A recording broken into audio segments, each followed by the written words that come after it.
बीती देर रात राजधानी सहित उत्तर प्रदेश के अधिकांश जिलों में 2 बार भूकंप के झटके महसूस किए गए। भूकंप का केंद्र बिंदु नेपाल बताया जा रहा है। बीती रात 9 बजे के करीब भूकंप के झटके महसूस किए गए। वहीं लखनऊ में रात 2 बजे के आसपास भूकंप के झटके महसूस किए गए। जानकारों का कहना है कि नेपाल में आए भूकंप को यूपी के कई शहरों में महसूस किया गया। बीती रात पहली बार भूकंप की तीव्रता 4.9 थी, जबकि दूसरी बार देर रात 1:59 पर जब भूकंप आया तो इसकी तीव्रता 6.3 थी। बताया जा रहा है कि भूकंप के सबसे अधिक झटके यूपी के 34 जिलों में महसूस किए गए, जिसमें लखनऊ, गोरखपुर, कानपुर, बरेली, वाराणसी, प्रयागराज, गाजियाबाद, मुरादाबाद, सीतापुर, लखीमपुर खीरी, गोंडा जैसे जिले शामिल हैं। नेशनल सेंटर फॉर सिस्मोलॉजी की ओर से जारी बयान में बताया गया कि दोनों ही बार भूकंप का एपिसेंटर पड़ोसी देश नेपाल रहा है। रात 1:57 पर आए भूकंप का केंद्र नेपाल के मणिपुर से है। रात में हम लेटे हुए थे और उसके बाद एकदम से ज़मीन हिलने लगी। उसके बाद हमने देखा कि मेरा तोता एकदम से झूले से गिर पड़ा और बगल में पानी रखा बहुत तेज़ी से हिल रहा था। उसके बाद हमने यूट्यूब खोल के देखा तो यूट्यूब में लोग लाइव चैटिंग कर रहे थे कि भूकंप के झटके बहुत तेज़ आए लखनऊ में। रात में करीब 2 बजे के टाइम मैं लैपटॉप पे काम कर रहा था तो इतने में देखा कि अब पानी रखा हुआ गिलास एकदम से हिलने लगा। ऐसा महसूस हुआ कि कुछ भूकंप टाइप का आ रहा है। फिर घड़ी की तरफ देखा तो घड़ी भी हल्की सी झुक गई थी। मैंने महसूस किया कि झटके अच्छी तरीके के झटके थे। पृथ्वी के अंदर तमाम तरीके की आंतरिक गतिविधियाँ हुआ करती हैं, जिसके कारण कहीं पे फोल्ड बन जाता है, कहीं पे फॉल्ट बन जाता है।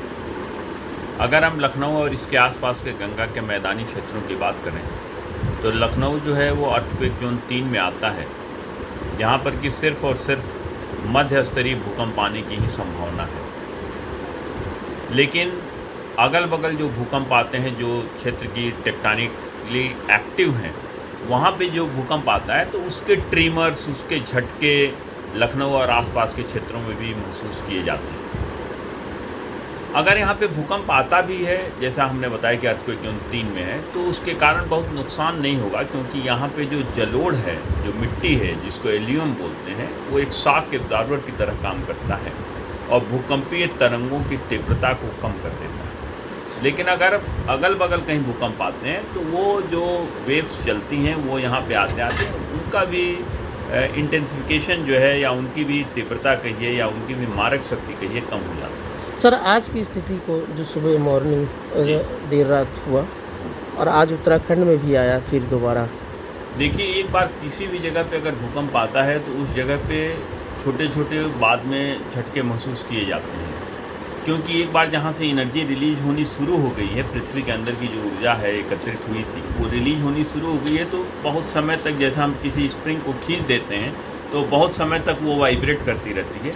उसी तरीके से एक बार अगर मुख्य झटका आता है तो उसके बाद छोटे छोटे झटके बहुत समय तक आते रहते हैं। क्या ये कोई फ्यूचर का बड़े खतरे का संकेत हो सकता? नहीं, ऐसा कुछ नहीं है कि ये किसी बहुत बड़े खतरे का संदेश है, लेकिन ये तो है ही है कि हिमालय जो है वो टेक्टोनिक रूप से बहुत ही सक्रिय है और हिमालय और गंगा के मैदान को जो अलग करती है भ्रंश, जो फॉल्ट, जिसको हिमालयन फ्रंटल फॉल्ट बोलते हैं, वो पिछले कुछ सालों में सक्रिय हो गया है और उसके सक्रिय होने के कारण भूकंप आने की फ्रीक्वेंसी जो है हिमालय और उसके आसपास के क्षेत्रों में बढ़ गई है।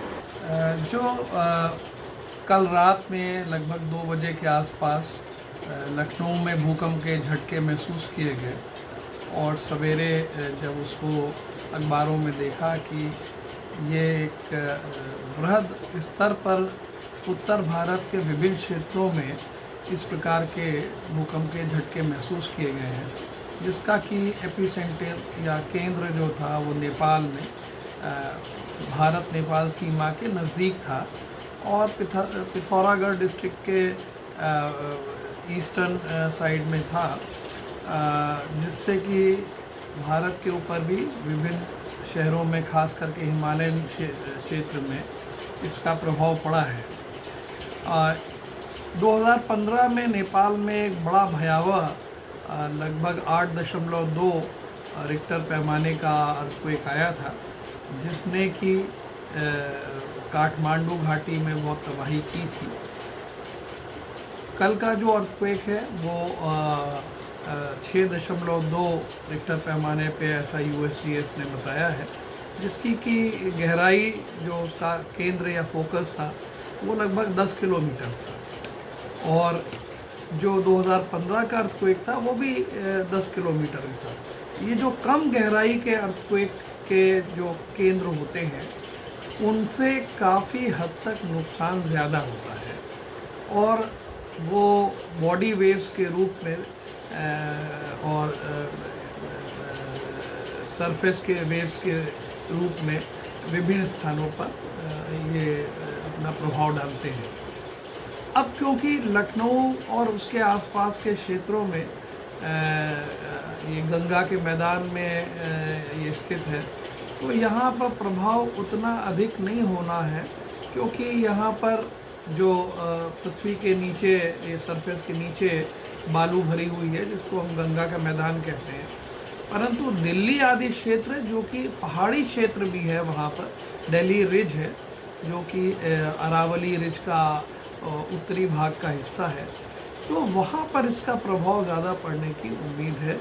और हो सकता है ये जो कल का अर्थक्वेक है ये अभी शुरुआत हुई हो, क्योंकि 2-3 इससे पहले कल ही के दिन अर्थक्वेक आ चुके हैं नेपाल में।